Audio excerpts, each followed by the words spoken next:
What's up, Coffee Coders? So ngayon naman, dadako na tayo sa part 3 ng ating part 4, which tackles and focuses about CSS units, PX, EM, REM, percentage, and view width and height. Dito, tinakal na to sa previous topic, pero magpo-focus tayo ngayon sa iba't ibang units na ginagamit sa pag-size ng ating elements, gaya ng nabanggit sa relative and absolute value. So let's start. Una sa listahan si pixel. So si pixel, isa siyang fixed size unit representing one dot on the screen. And then meron siyang syntax na px or small px. Then best for precise control when flexibility isn't needed. Dito naman ang pros and cons ng paggamit ng px, pwede natin masabi na isa lang. Ano yung isa na yon? Pwede mong sabihin na gagamit ka ng isang size for all screen. Okay, pag sinabing one size for all screen, mapa mobile man yan or mapa web, isa lang yung gagamitin, isa lang yung liit na mag-show sa iyong screen na ginagamit or yung viewport. Okay, bakit siya naging cons? Dahil nga kapag ka non-readable siya sa mobile or let's say readable siya sa web, possible na maging non-readable siya sa mobile or baliktad, vice versa. Dahil nga magkaiba yung screen distance ng user sa device na ginagamit niya. So, yun yung pros and cons na, one of the pros and cons na paggamit ng pixels. So, let's take a look at our example. So, ito, gumawa na lang ako ng bagong example or bagong file para sa ating tutorial. And then, for this one, gawa tayo ng div.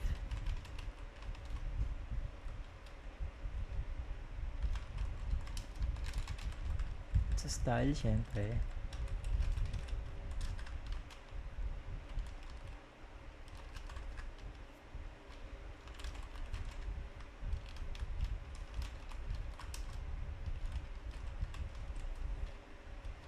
ayan. So, na-encounter naman na natin to sa ating other examples. Pinaka-common siya sa ating ginagamit. Pero, meron pang ibang options kung paano magiging scalable yung ating font size or ibang part ng scalable properties ng HTML and CSS. Ano nga ba yung example? Pwede kang gumamit kasi ng width 20px tapos height. Sabihin magiging square kasi all sides are equal eh. Tapos, for this one, lagyan na lang natin background color. Ayan. So, nag-overflow lang siya dahil lagpas yung naging font size doon sa ating element.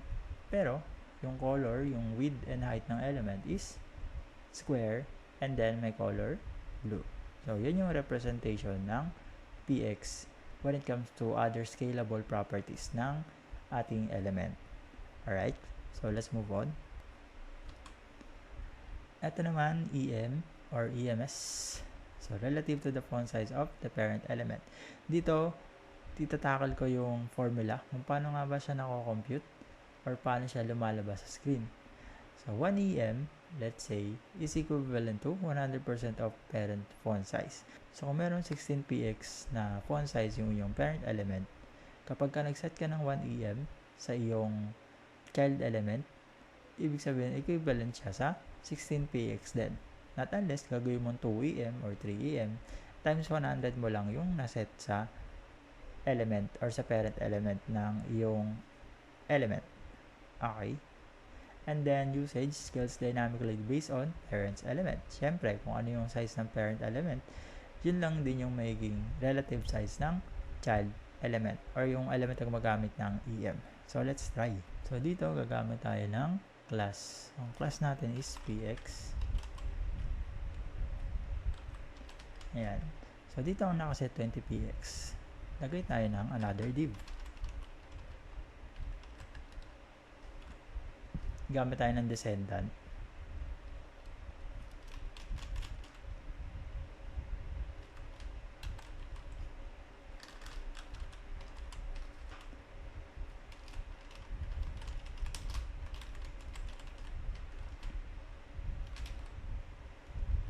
So, div, descendant div, and then font size. Try muna natin mag 1 EM. Yan.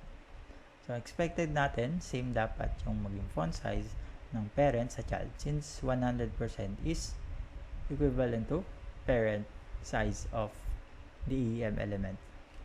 Ayan. So, same naman yung naging size nila.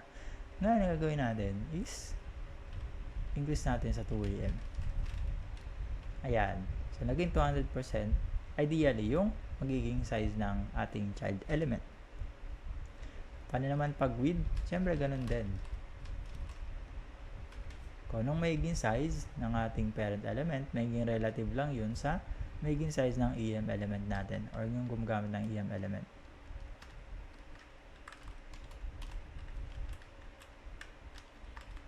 Implement din natin yung same background color. Refresh. Ayan. So, nakita nyo, nag-increase lang based on our parent element, which is yung gumagamit ng class PX. Alright. So, malinaw. Let's move on. So, si rem relative to the root element. So, yung root element siya yung pinaka-parent element ng lahat ng elements, even yung mga parent elements na tinatawag. So, root element siya yung pinagmula ng parent at child element. Pinaka-lolo kumbaga, or yung father of all elements. Kung saan nakalagay yung mga elements natin. So, ang formula naman niya, 1 rem is equals to 100% of the font's root size. By default kasi, ang font size ng ating root element is based on 16px. Okay, on most browsers, pero pwede rin mag-vary per browser yung font size kapag wala nakaset. Then usage ensures consistent sizing across the entire document. So, kung gusto mong relative sa lahat, yung magiging itsura, gamit ka ng rem.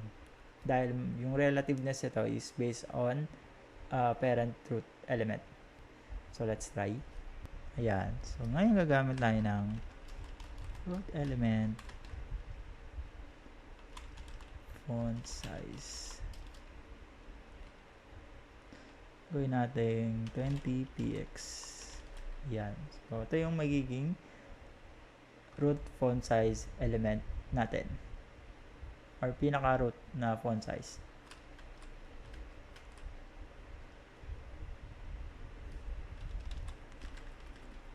Tayo ng another element na lang.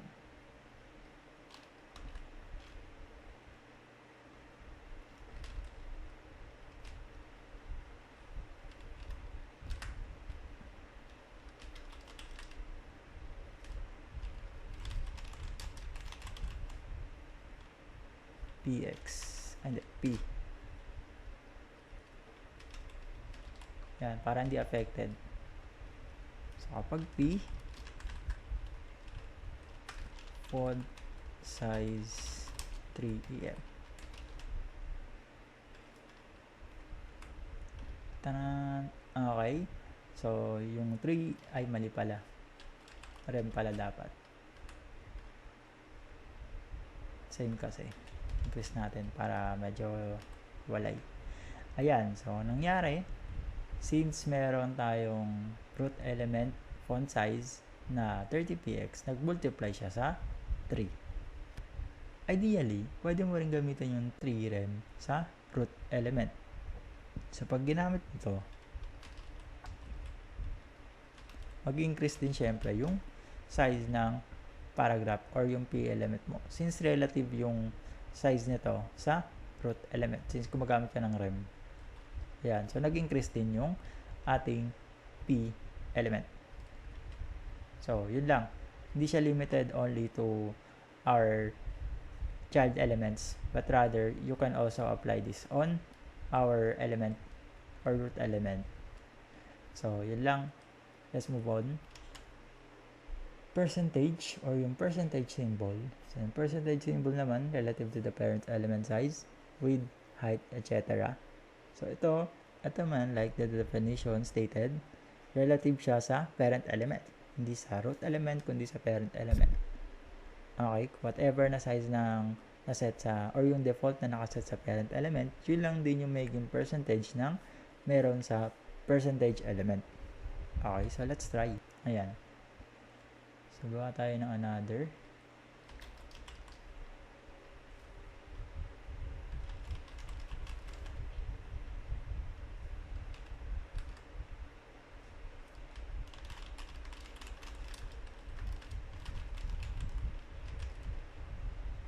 gagawin natin dito, yung percentage parent element natin, gagawin natin 100px. Tapos, yung child element ng percentage element, try natin gawing 20%. Masyadong malaki yung magiging itsura niya sa screen. Pero, for the sake of testing, gagawin natin. Okay. So, lipat lang natin tong isa para hindi maapektuhan yung ating next element. Percentage. Okay. So, percentage, ang font size is 100px. Yan. Sige, dami na natin yung width tsaka height. Color, blue. Sige. And then, descendant. Tapos, 20%. Ang 20% ng 100, syempre, 20. So, let's try.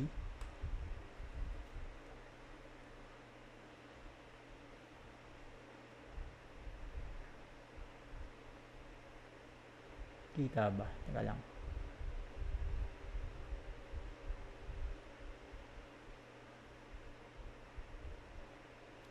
Percentage parent.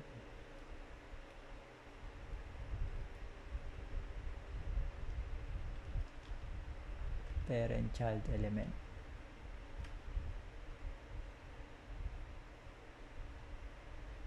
Masyadong kita. Teka lang. Baba natin.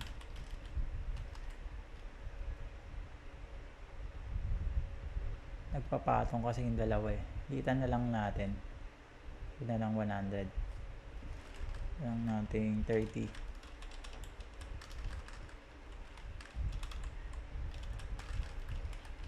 Nag-overlap yung dalawa eh. Hindi natin makita.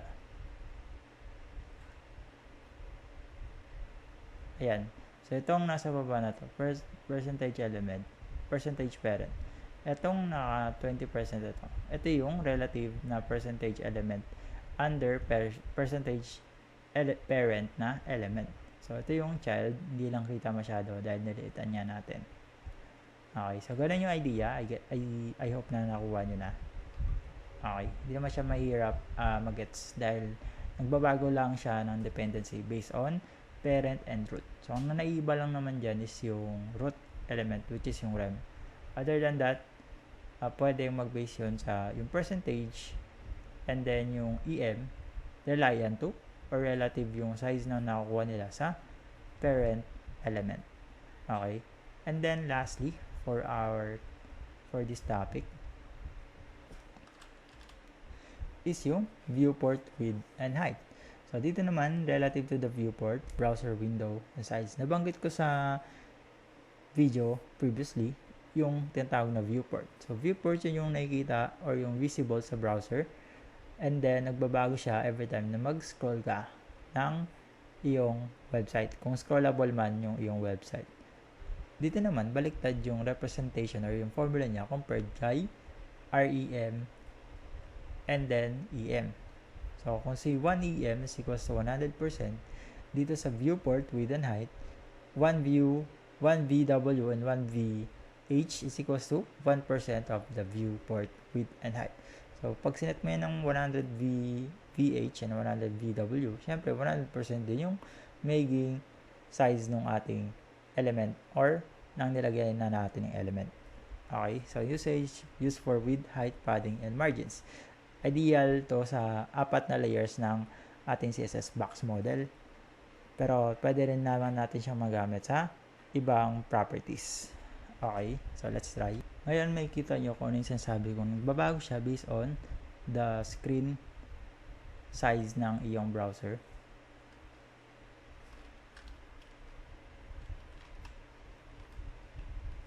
Okay, leave that 1 VH font size Copy na lang natin to. Hindi natin kailangan ng child element dahil nga ang basehan naman to, ang relative nito, relativeness ito is based on viewport. View width na lang. Kasi pag view width, i-increase natin yung height ng browser natin. Eh baka hindi makita. Width na lang. Fresh. Ayan, ito yung element. Tayo natin. Ayan, kung mapapansin nyo, lumalaki din, mas nagiging readable siya based on our view or yung screen ng browser. Then, lumiliit siya once na nagko-compress. So, yun yung sinasabi kong viewport. So, whatever na naging size ng iyong viewport, relative yung magiging size niya sa ating element. Tayo natin 10.